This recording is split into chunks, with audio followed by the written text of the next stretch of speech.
Nitai Gaura Haribol,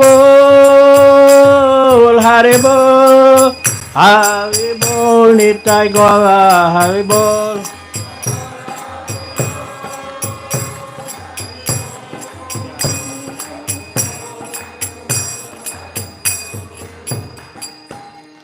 Jaram Vishnupad Paramahamsa Parivajakacharya Stota Shata Shushimari's Divine Grace A.C. Bhaktivedanta Swami Srila Prabhupada Ki Grantaraj Srimad Bhagavad Gita Ki Grantaraj Srimad Bhagavad Gita Ki Grantaraj Srimad Bhagavad Gita Ki. All glories to the assembly devotees, all glories to the assembly devotees, all glories to the assembly devotees, all glories to Shri Shri Guru and Gauranga.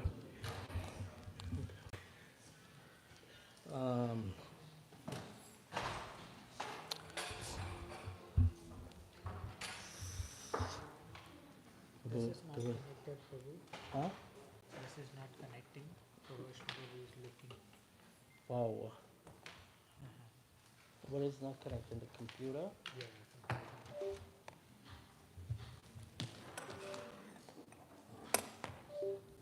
Are you sure?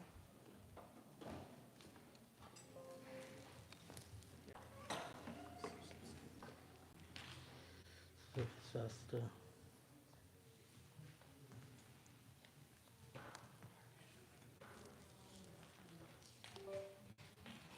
oh, I keep saying no signal. I guess it's using the computer, I think. Okay. Can you? You press it? Enter? Right? There, it's working. Okay.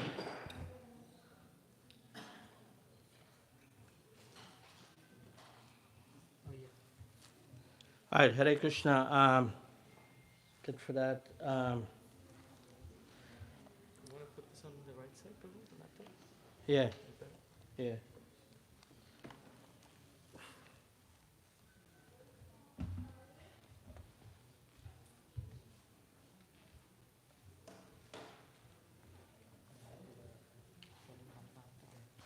Okay, so Everything good, Prabhu? so today we wanted, huh? Yeah. So today we wanted to give a little class from the Bhagavad Gita, and I am aware, that everyone knows that when we speak on spiritual matters, there's an obligation to speak on the authority of the Shastra, not just in one own's mind, because the mind is the mind is so changeable that in a very short time, whatever someone say, it is almost certain that someone else may come along, with a better argument and contradict it. And therefore, in the spiritual science, we speak on the basis of the authority of the Shastra. And because this knowledge is descending from the Vedic literature, one would not expect that we would speak from some scripture that's outside the realm of Vedic knowledge. So for today, the topic of interest is faith.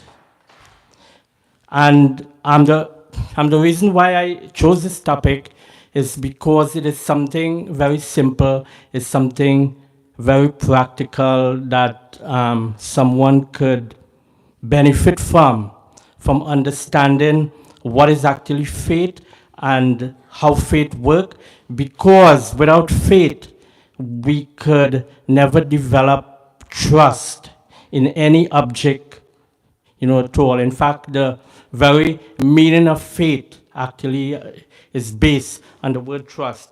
So we want to read from a verse from the Bhagavad Gita, which actually covers the term faith.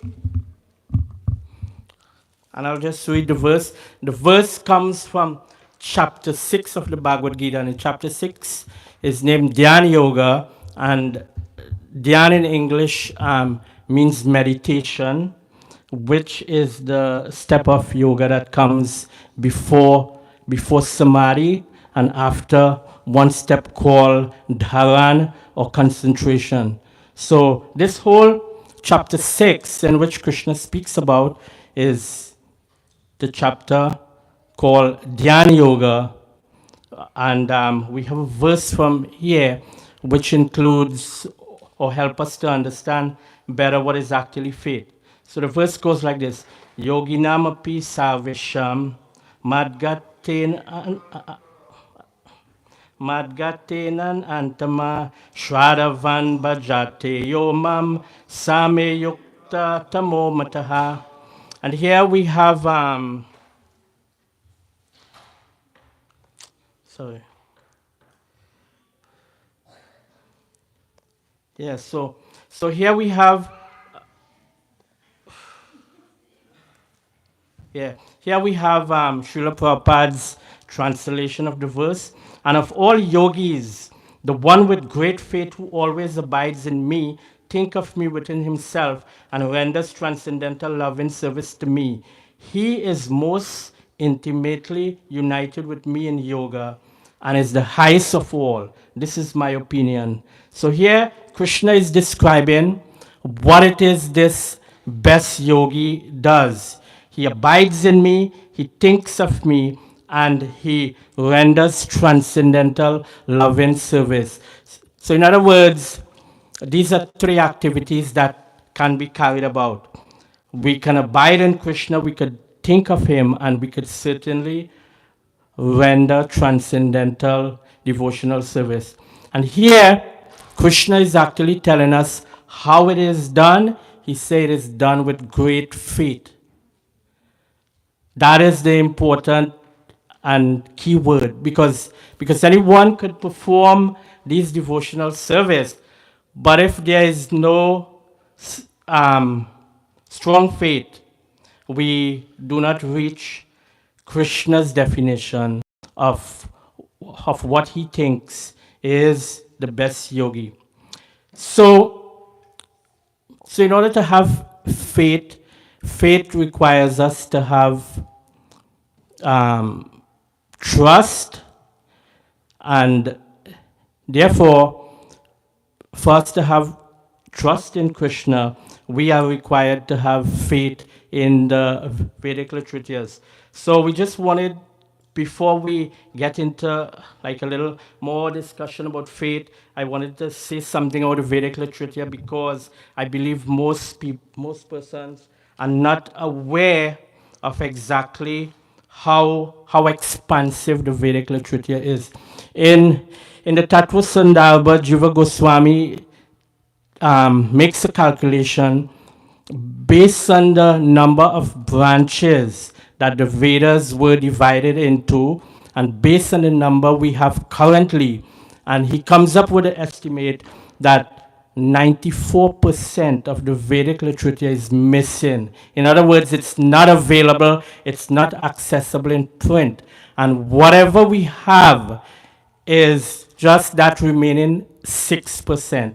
So this alone, this 6% that is remaining is a large number of texts, and inside each of these texts, there are a large number of statements. So therefore, the Vedic literature is a huge body of knowledge, not just one single book like the Bhagavad Gita, which we are going to speak from, today. So if you look here, first, the Vedic literature is divided into two segments, two broad segments, the Shruti and the Smriti. Shruti means that those scriptures which are heard, and the Smriti means those scriptures which are remembered. So we have two, from the very beginning, the Vedic literatures are divided up into two very broad categories. On one side we have the Shruti, and the other side we have the Smriti. Then in terms of the Shruti, we have the four original Vedas: the Rig Veda, the Sama Veda, the Yajur Veda, and the Atharva Veda. Then each of those, they are divided into 4 segments, just like how you could divide anything into 4. Let us say you have a bread and you cut it in 4 pieces. So each one of these original Vedas, they are divided up into 4 sections. The so the first one is the Samhitas, which are the books of hymns and chants.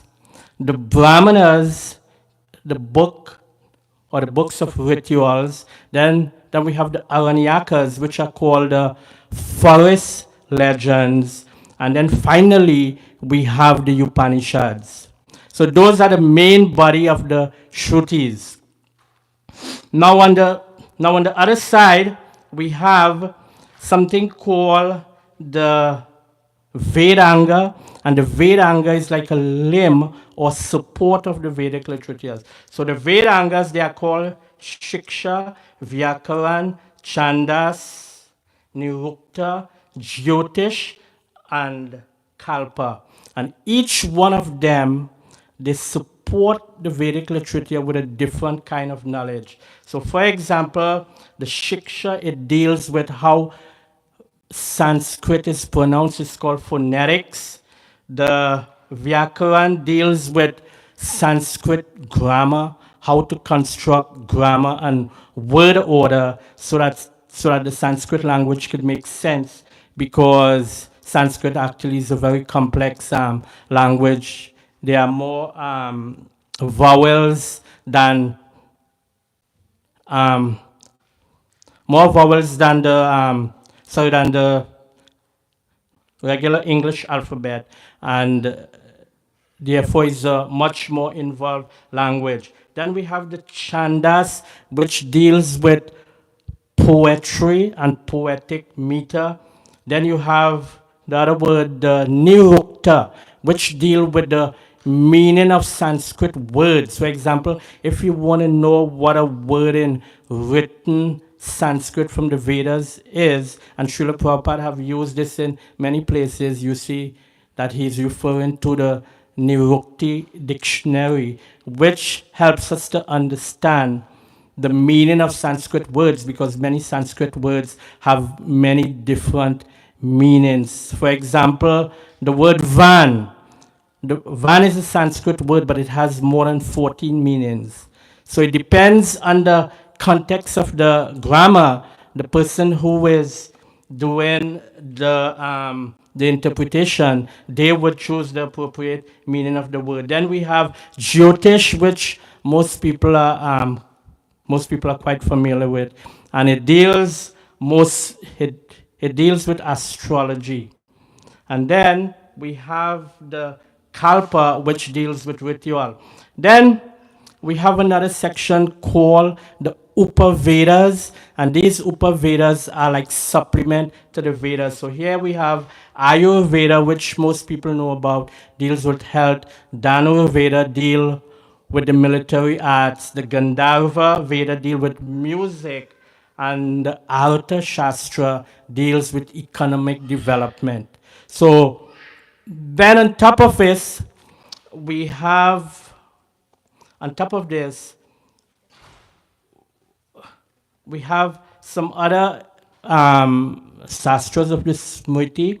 The first category is called the Itihas, and the Itihas is made up of the Ramayana and the Mahabharata. And at the end of the Mahabharata, there is another work called the Harivamsha, and all three form what is called the Itihas. The Bhagavad Gita, which we are reading from today, it is actually part of the Mahabharata, the Bhishma Parva of the Mahabharata.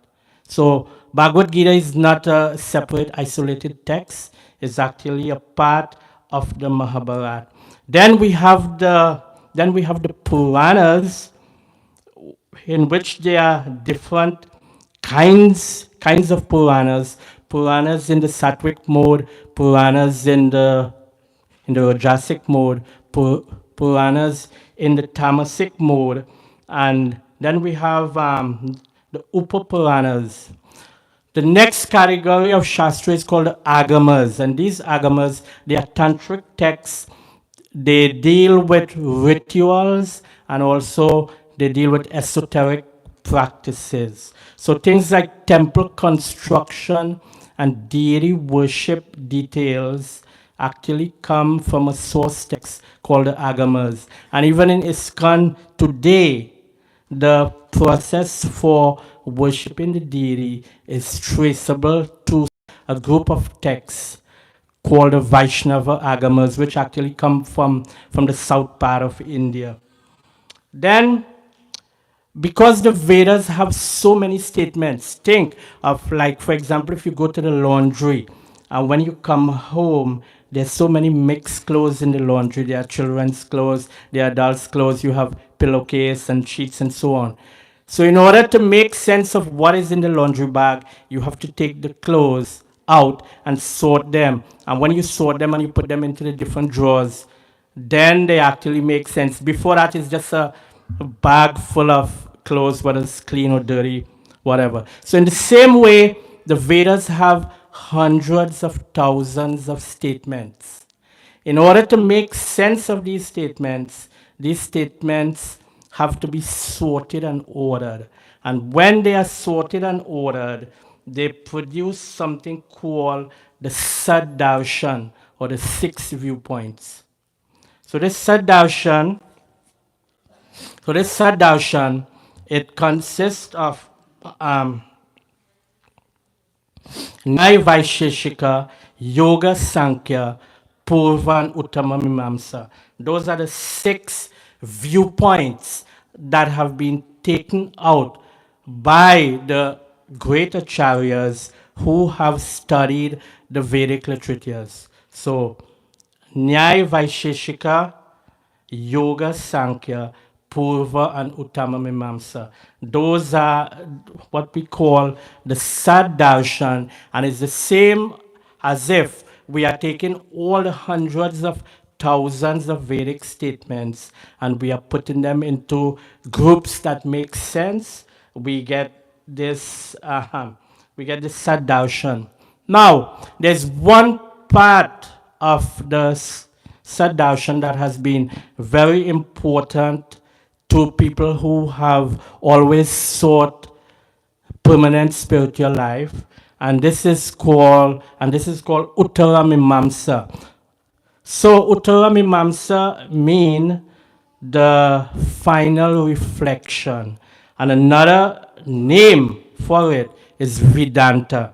So Vedanta have been around since even before the time of Shankaracharya, who was here in about the 6th century, and he played a very, very important role in pushing Buddhism out of India. He was the first Acharya, and based on this, he was the one who actually took these ideas of from the Vedic literatures, and he produced this doctrine of Vedanta. Now, Veda Vyas, now the first time people really started to think seriously about the self and the Lord, it comes about in the Upanishads. So in the main Vedas, the Rig, the Sama, Atharva, Veda, those other books like the Brahmanas and the Samhitas, they were not so much focused on studying about the nature of the self.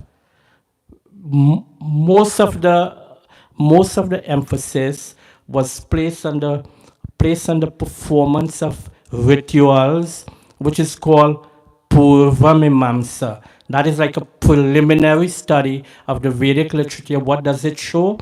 And it so happened that they came up with this doctrine of Purva Mimamsa, that the focus of the Vedic literature is to perform all these different kind of rituals for future benefit. But not everybody went along with this. And then finally what happened is that in the Upanishads, the idea of the nature of the self became fully developed and fully discussed. And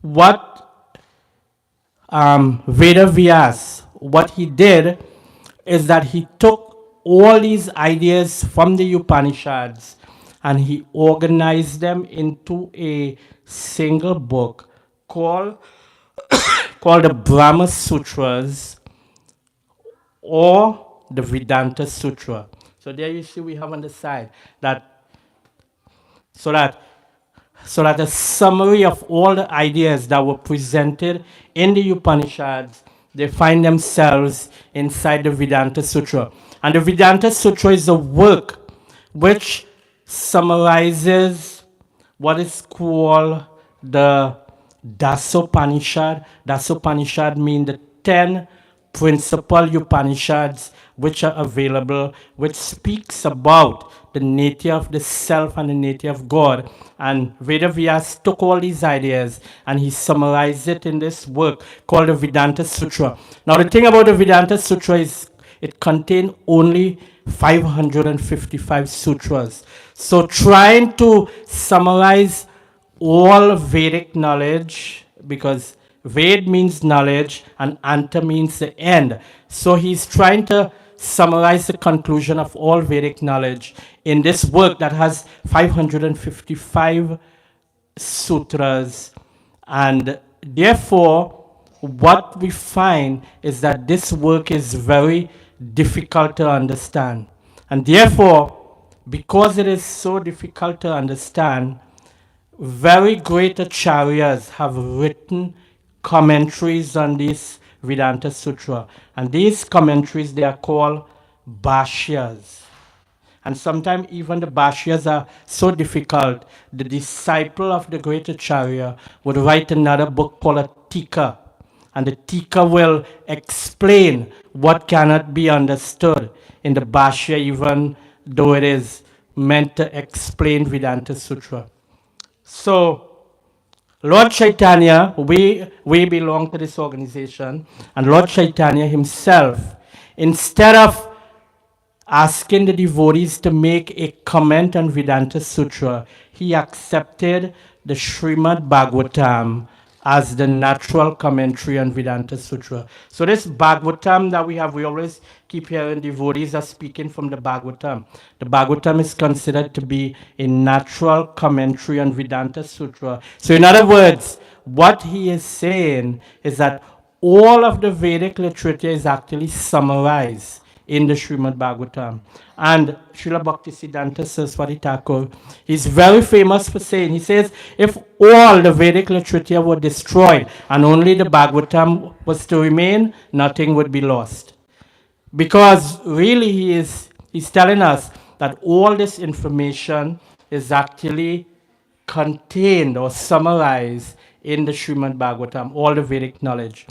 And it so happens that Shankaracharya was not the only person to make commentary on Vedanta Sutra, because many persons found that the ideas presented by Shankaracharya was a little bit not really what was present in the Vedanta Sutra.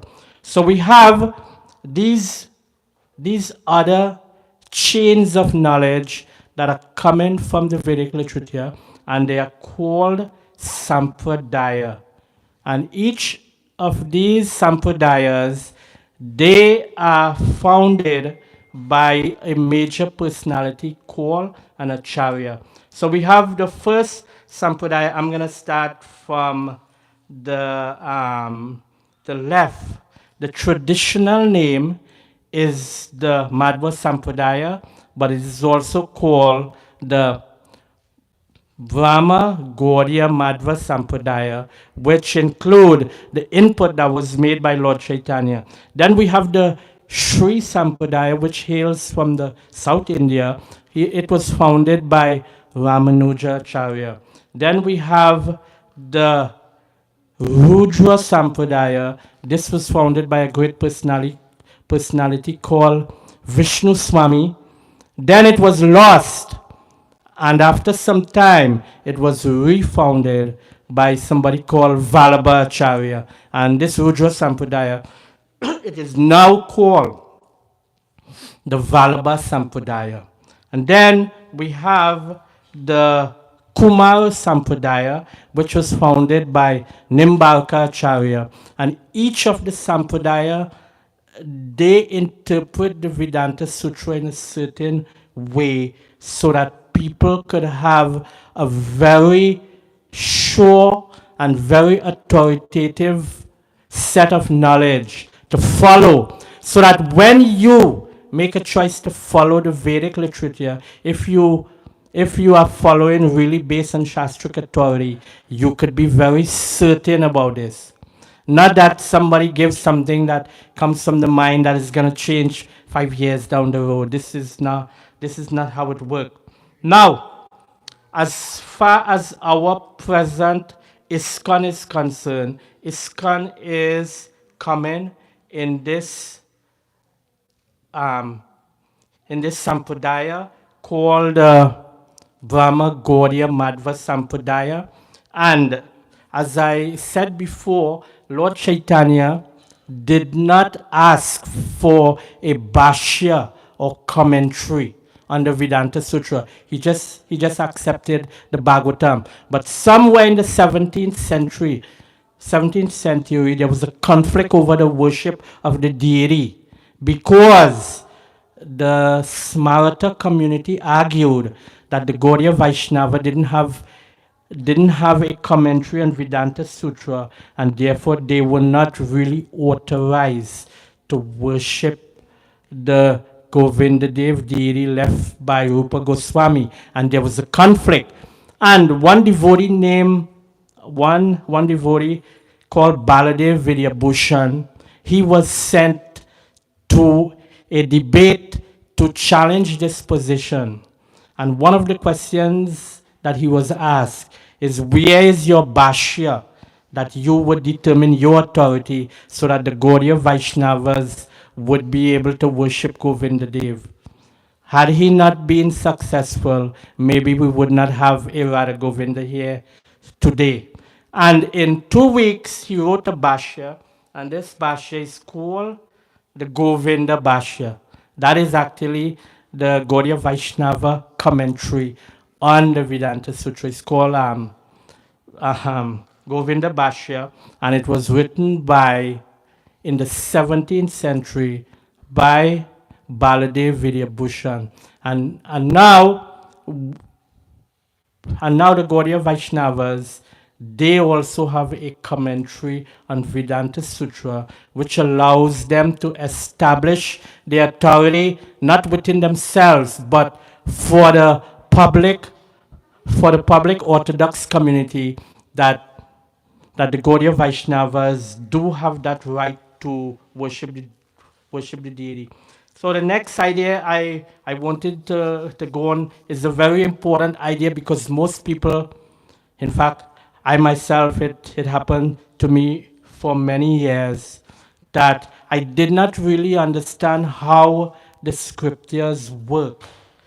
But thanks again to Jiva Goswami, he have clarified for us how scriptures work in a broader context, because no one could perform any action without knowledge. If you don't have knowledge, you wouldn't know. Have you seen somebody who probably had dementia? That person probably wouldn't be able to walk outdoor. Without knowledge, you cannot act. That's my point. Not so much about a person who has dementia, but without knowledge, we cannot act. And Jiva Goswami has told us that there are 3 main types of knowledge out of 10 different types he himself discusses in his book called Tattva Sandarbha. And what are these 3 types of knowledge? It is called Pratyaksha, Anuman, and Shabda. Pratyaksha means direct sense perception. For example, we are looking at the walls in the temple, And I think everybody could publicly agree that the walls are yellow. At least that's how I'm seeing it. That is direct sense perception. I don't need somebody to come from the outside and tell me the walls are yellow. Or you don't need somebody to come from the outside and tell you the walls are yellow. That kind of knowledge is everyday. It's called direct sense perception. The other one is called inference or anuman. Anuman is another word for reasoning. For example, if we hear a knock that comes from behind that wall, if the knock happened one time, we may not know what that knock is. But if the knock happens every, let us say, every 15 minutes, then we could conclude, we could make an inference. Most likely there's a person standing behind the wall. Hopefully it's not a rat, but most likely we could conclude that there's a person behind the wall. And when we use this method, it is called inference, and scientific knowledge is nothing more than a formalization of inference. But we won't talk about that, but it's a formalization of inference. And then the third type of knowledge Jiva identifies what is called shabda or sound. And shabda or sound is another name for it, or the formal name for it is verbal testimony. And verbal testimony, for example, I will give a perfect example of what verbal testimony is. I was born in a village in Trinidad called Princestown. And I had a sister who was just 2 years older than me, and we grew up together. We were very close, and she's alive still. I am also alive. And let us say one day she calls me, and she tells me that the boy who grew up with us next door, he was killed or he died. Because I trust my sister, I would not ask her to provide a video. Because I trust her, I would know, okay, so the boy who we grew up with next door died a few days ago. That is an example of verbal testimony. I do not need to ask my sister, can you send me a video to show me the funeral? Then I will believe you. No. So this is how verbal testimony works. The evidence is in the sound alone. The scriptures are examples of verbal testimony. So therefore, when we hear the scriptures, what we are required to do is we have to have trust in the words. We cannot ask Krishna to provide a video. He will not, or he may. But we cannot say, Krishna, before I believe, you are making all these claims in Bhagavad Gita that there's no truth superior to me, that everything rests in me like pearls are strung on a thread. They are in me, but I am not in them. Krishna makes all these very bold statements in the Bhagavad Gita. But we are not in a position to say, Krishna, can you show me a video first before I believe this? No. So when we have trust, we are able to accept these things through the words alone.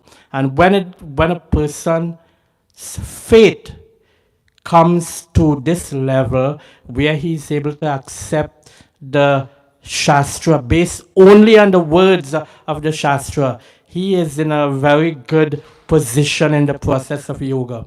But usually this is not the case. What keeps us back is because of the fact that we have these two sources of authority that is operating in our hearts and mind.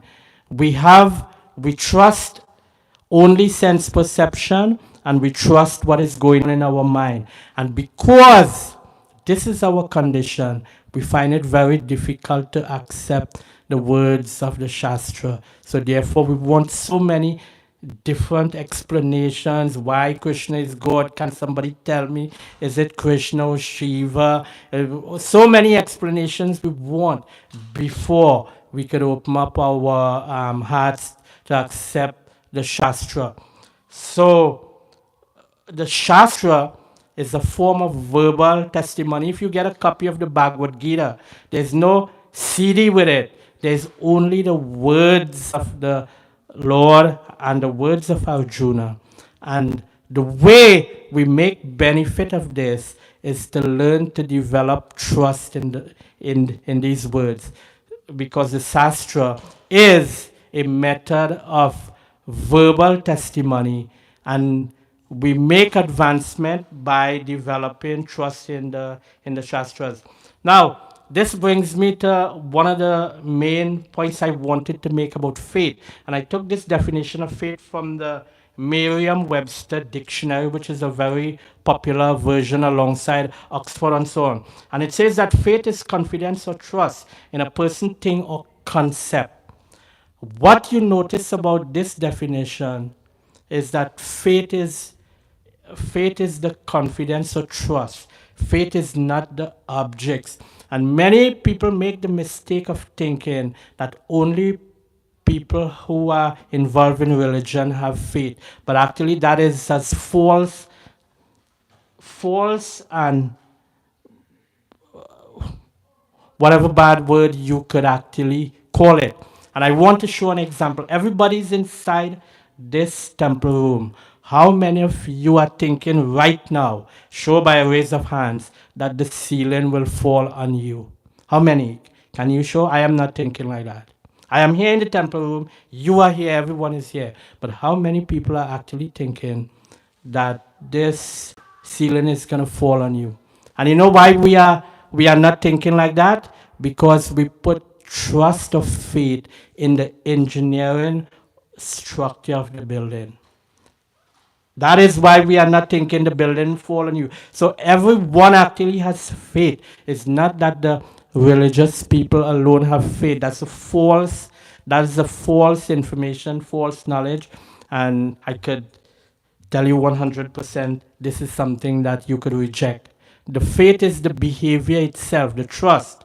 The object, it could be a person, it could be a building. Like now, when you go in the subway and you travel in the subway, you don't know if you don't even know if if the electricity in the train track is gonna stop and that train is gonna stay there overnight. You are not thinking that because you have already put your trust in this train that will get you from wherever you're going to the next place. So the point here is that everybody have faith. The issue is that because faith, so everybody have faith. The problem is that many people make a choice to put their faith in doubt, because doubt is a concept. I could choose to have faith in doubt, and if I have faith in doubt, what that makes me, it makes me an atheist. I won't believe in God because my faith is actually invested in doubting. But I don't have to do that. I could actually place my faith in the words of the Shastras, because that faith is actually a behavior, and because it's a behavior, I could choose to put that faith in the Shastras. Just like how I am putting that faith in the train, in the subway, in the building, because I actually have it. If I didn't have that faith, I couldn't put it. If I didn't have the faculty of faith, I couldn't put it in the building. It would be impossible. There are situations that we know. In 2001, I was doing a teacher's course in Edward Murrow High School. And the teacher showed us an example of one boy who he had something called OCD, obsessive compulsive disorder. And he was unable to exercise faith that places around him were clean. Do you know what the family had to do? His case was so bad, he was taking 72 showers a day just to maintain the faith that he would be clean. The family, they had to build a special room for him in the house, and next to that room, they had to build a bathroom. You know what's the purpose of that bathroom? That boy would have to hear his mother taking a shower before he would accept the cooked food from her. This is an extreme case, but it just shows when somebody lost the ability to behave with any kind of faith, how destructive their life could become. So in the same way we are walking about, my point I want to get to is that we all have faith. It is not that only religious people have faith. We all have faith, and we could make a choice where we want to put that, where we want to put that faith. So the other thing I want to mention is that Krishna consciousness requires us to have faith in transcendental objects. And what is a transcendental object?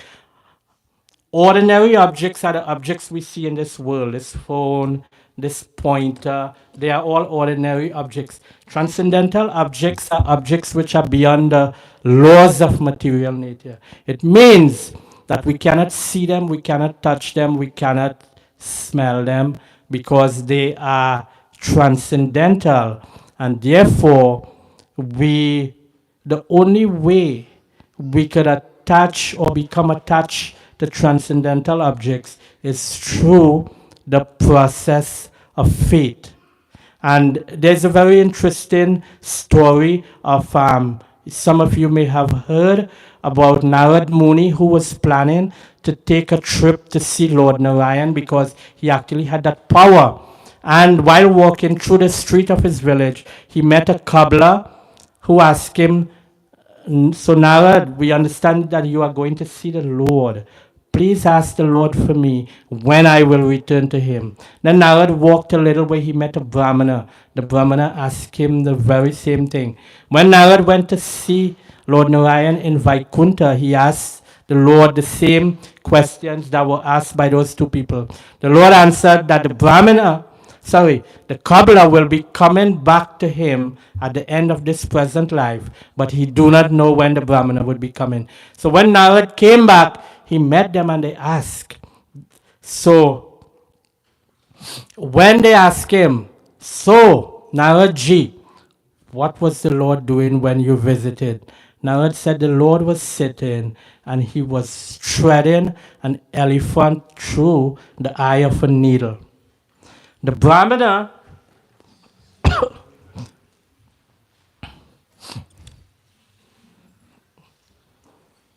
yeah. So the Brahmana could not accept this. He wanted to know how is it possible to thread an elephant through the eyes of a needle. And why was this his position?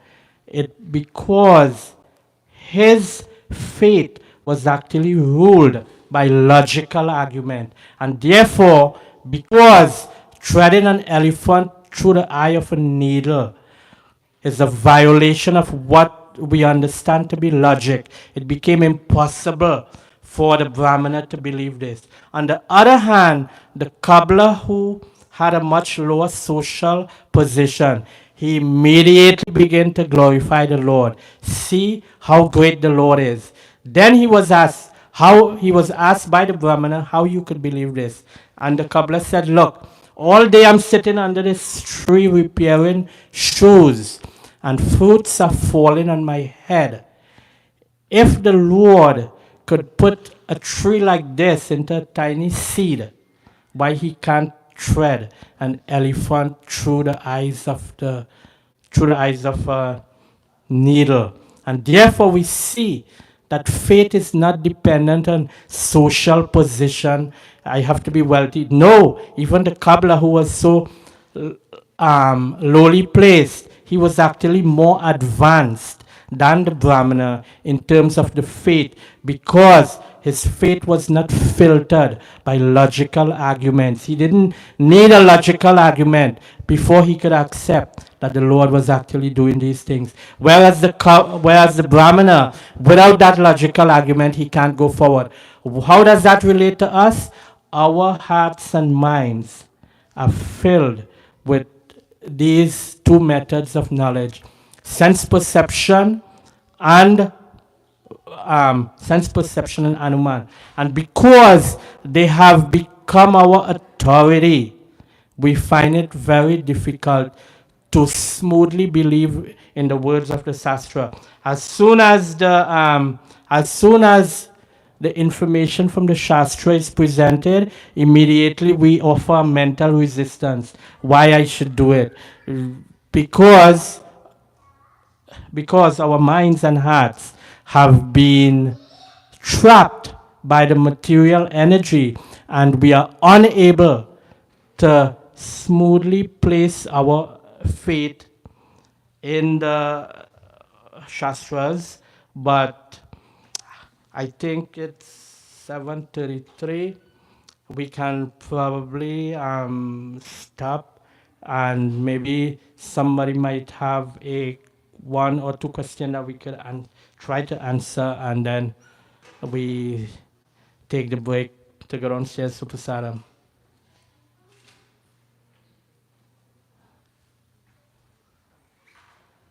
Okay, so Hare Krishna, and thank everybody for listening. And I hope everybody goes home with something, that we actually have faith and we could put the faith in the Shastra. We don't have to think that, oh, I don't have faith, I have doubt. Doubt is actually faith in the doubt. It's not, doubt is not something real, it's an emotion meant to keep us comfortable doing what we are doing. So because we do not really want to surrender to Krishna, it's easily to doubt many things about Krishna. So in that way, we remain very comfortable doing whatever we want until the end of our life. Hare Krishna.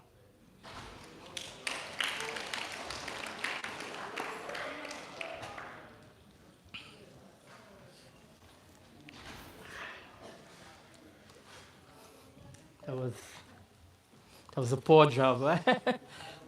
Huh? Well, it's a short time, so you gotta try to put everything in a Hare Krishna. Love and faith. Which one is the greatest? Love and faith. Which one is greatest? Love. But in order to love purely, you have to have faith, because love brings challenges, and when these challenges come, if you don't have faith, the challenges will overcome you. Love is greater, but if you don't have faith, you will succumb to the challenges. And faith and trust are both the same. Yes, of course. The the Webster Dictionary defines faith in terms of trust. To be the same. Babu, how was that? How was that? You like that? Huh? Okay.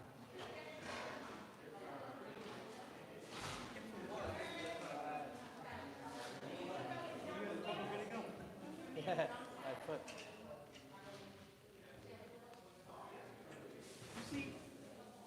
Well, I walked in, Huh? as soon as I walked in, Rupa told me that, I have to give up at 8 o'clock to somebody chant. But you see, before 8 o'clock, nobody is coming here to chant. You understand? As soon as I started chanting, it was 8 o'clock. So where they are now, you see, nobody's here.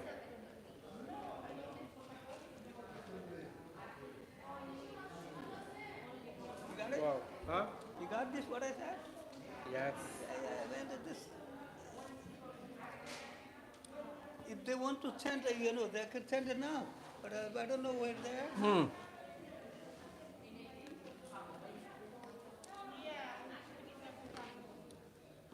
You got everything?